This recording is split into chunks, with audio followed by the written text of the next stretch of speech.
नमस्कार, मैं शिवानी रतूड़ी आर्यभट्ट टाइम्स में आपका स्वागत करती हूँ। बिहार की सियासत में एक बार फिर बयानबाजी का बवंडर उठ खड़ा हुआ। जेडीयू के विधान पार्षद खालिद अनवर ने मोतिहारी में पत्रकारों के सामने जो बयान दिया है उसने राज्य की राजनीति में हलचल मचा दी है। अनवर ने राष्ट्रीय जनता दल और उसके संस्थापक लालू प्रसाद यादव को लेकर जो तीखी और विवादास्पद टिप्पणी की है वह अब राज्य के राजनीतिक विमर्श का केंद्र बन चुकी है। खालिद अनवर ने न सिर्फ लालू यादव की पार्टी पर हमला बोला बल्कि उन्होंने राजद को राजनीतिक दल मानने से ही इनकार कर दिया। उन्होंने कहा लालू प्रसाद यादव की पार्टी कोई राजनीतिक संगठन नहीं बल्कि एक पॉलिटिकल गैंग है। इसमें हर सदस्य का एक ही मकसद है, कैसे पैसा बनाया जाए। यह पार्टी लोकतंत्र का नहीं बल्कि अवसरवाद और परिवारवाद का अड्डा बन चुकी है। टिकट से लेकर पद तक सब कुछ बिकाऊ है। खालिद अनवर यही नहीं रुके, उन्होंने राजद में कथित रूप से टिकटों की खरीद फरोख्त, परिवार में व्याप्त मतभेद और लालू परिवार पर सत्ता के दुरुपयोग के आरोप लगाए। उनका कहना था राजद में टिकट पैसे लेकर दिए जाते हैं। पार्टी का हर सदस्य मौके की तलाश में रहता है कि कहां से पैसा ऐंठा जाए। ये केवल राजनीति नहीं बल्कि संगठित भ्रष्टाचार है जिसमें पूरा लालू परिवार लिप्त है। परिवार की एकता केवल नाम की है। लालू जी के बेटे और बेटियों की सोच अलग अलग है लेकिन इनकी एकमात्र समानता यही है कि सभी सत्ता के जरिए धन अर्जित करने में लगे हैं।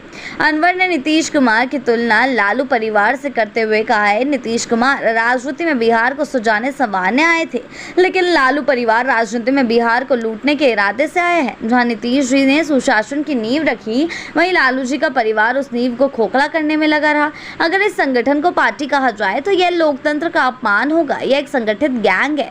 इस बयान ने राजनीतिक हलकों में भूचाल ला दिया। राजद ने पलटवार करते हुए इसे राजनीतिक हताशा का परिणाम बताया। पार्टी के वरिष्ठ प्रवक्ता मृत्युंजय तिवारी ने खालिद अनवर पर निशाना साधते हुए कहा है जिस पार्टी की नैतिक जमीन खिसक चुकी हो, जो खुद सत्ताधारी गठबंधन में हाशिए पर हो, वो राजद जैसे जनाधार वाले दल पर उंगली उठाए, यह हास्यास्पद है। लालू प्रसाद यादव इस देश में सामाजिक न्याय की सबसे मजबूत आवाज है जिनकी राजनीति हाशिए पर चली गई है। वैसे इन बयानबाजी कर रहे हैं ताकि मीडिया की सुर्खियों पे आ सके। बिहार की जनता समझदार है और राजद के साथ खड़ी है। गरीबों और वंचितों का बल लालू जी ही है।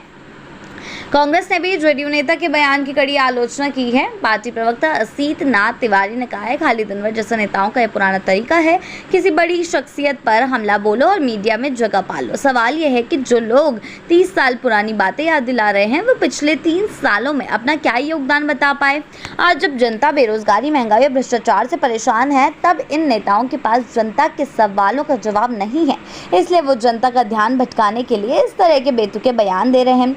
वहीं बीजेपी ने इस बयान का खुला समर्थन किया है। बीजेपी नेताओं ने मौके को भुनाते हुए राजद और लालू परिवार पर भी जमकर हमला बोल दिया है। जी हां, राजनीतिक विश्लेषकों की माने तो खालिद अनवर का यह बयान न केवल बयानबाजी है बल्कि एक रणनीतिक दांव भी हो सकता है। विधानसभा चुनाव को भले दूर हो लेकिन राजनीतिक दलों ने अभी से अपनी रणनीति तैयार करनी शुरू कर दी है। ऐसे में लालू यादव जैसे कद्दावर नेताओं पर निशाना साधना वोट बैंक को साधने का एक तरीका भी हो सकता है। अब देखना यह होगा कि खालिद अनवर के इस विवादित बयान के बाद राजनीतिक बयानबाजी कहां तक जाती है और क्या राजद इसके खिलाफ कानूनी या राजनीतिक मोर्चा खोलने की योजना बनाती है। लेकिन फिलहाल इतना तय है कि बिहार की सियासी हवा में जहर घुल चुका है और आने वाले दिनों में यह बयान चुनावी जमीन पर लंबी लड़ाई की भूमिका तैयार कर सकता है।